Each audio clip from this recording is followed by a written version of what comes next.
মানে আমি ধরো 1980s বর্ন, মানে ওই দশকে আমরা অনেকে যারা ওই রকম দশকে জন্মেছি তারা যখন বড় হচ্ছিলাম আমরা একটা কথা ভীষণই শুনতাম যে গ্লোবাল ভিলেজ। এখন তো গ্লোবাল ভিলেজের উল্টো ক্লাইমেট চলছে, এখন তো প্রত্যেকটা দেশ থেকে খেদাও। আমাদের দেশে তো সারাদিন চলছে সবাই বাংলাদেশি, সবাই রোহিঙ্গা, এইসব চলছে। মানে নিজের দেশে মানুষ কাগজ নিয়ে ঘুরে বেড়াচ্ছে যে আমি তো এখানকারই লোক। দেশ জুড়ে এসআইআর, বাংলাদেশি খোঁজা আর অনুপ্রবেশকারী হিড়িক, তার মধ্যেই 12তম কলকাতা পিপলস ফিল্ম ফেস্টিভ্যাল, যে উৎসবের বইয়ের প্রচ্ছদে সোনালী বিবির ছবি, যে সোনালী বিবিকে বাংলাদেশি তকমা দিয়ে সীমান্তের ওপারে পাঠিয়ে দিয়েছিল ভারত সরকার।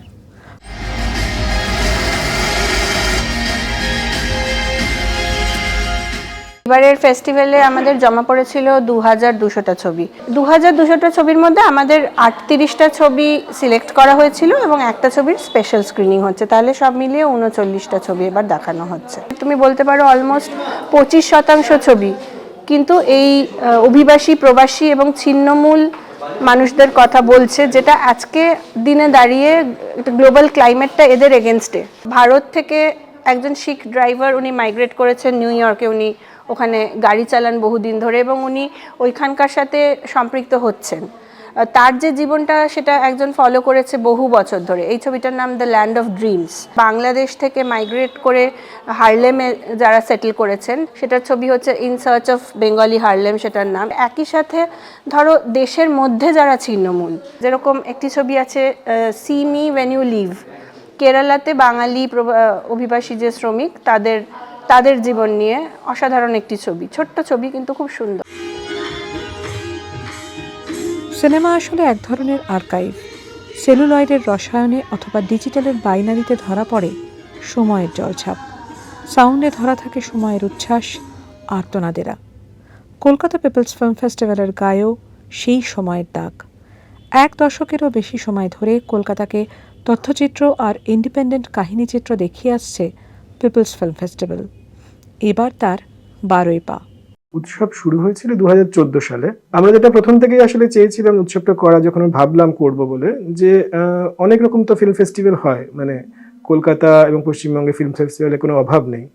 তো আমরা ভেবেছিলাম যে জিনিসটা বাদ চলে যাচ্ছে, একটা জোর দেওয়া বাদ চলে যাচ্ছে, যে গত ধরা যাক 50 বছর ধরে, বিশেষ করে গত 20-25 বছর ধরে ভারতবর্ষে রাজনৈতিক ডকুমেন্টারি ছবির একটা বিস্তার ঘটছিল এবং ডকুমেন্টারি ফর্মটা নিয়ে পরীক্ষা নিরীক্ষা বাড়ছিল, কিন্তু পশ্চিমবঙ্গের ফিল্ম ফেস্টিভ্যালগুলো সেইটার খুব একটা রিফ্লেকশন দেখা যাচ্ছিল না। এটাও মাথায় রাখতে হবে, এই সময়টা শুধু 2014 না, এবং তার আগের সময়টাও এক ধরনের পরিবর্তনের মধ্য দিয়ে আমাদের দেশ এবং আমাদের প্রতিবেশী দেশগুলো যাচ্ছিল।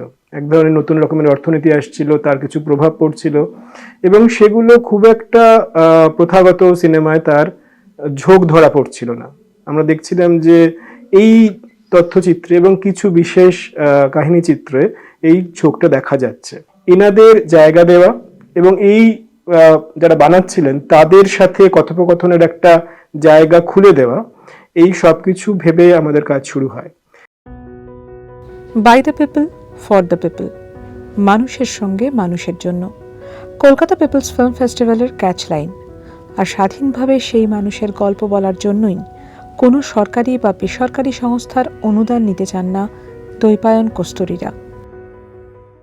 অনেক সময় মানুষ যখন বড় গ্রান্ট নিয়ে এরকম ধরনের দেখানোর কাজ করেন, তখন অনেক সময় দেখা যাবে যে সেখানে তিনি সেলফ সেন্সরশিপও করে ফেলেন। তো কাউকে না কাউকে তুষ্ট করা এবং কাউকে রুষ্ট না করা, এটার যে একটা রাজনীতি তো আছেই, যেখানে ফেস্টিভ্যাল বা উৎসব বলা হচ্ছে। কেরালার যে চলচ্চিত্র একাডেমির ফিল্ম ফেস্টিভ্যাল, সেখান থেকে এতগুলো ছবিকে মানে বাদ দিয়ে দেওয়া হলো। ধর্মশালা ফিল্ম ফেস্টিভ্যাল থেকে উইথড্র করতে হয়েছে ফিল্ম, মামি থেকে উইথড্র করতে হয়েছে ফিল্ম, এরকম তো অসংখ্য ঘটনা ঘটছে।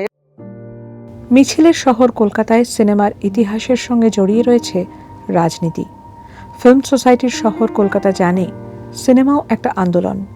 সিনেব্লিটসের ঝলকানির বাইরেই তাই পিপলস ফিল্ম ফেস্টিভ্যাল হয়।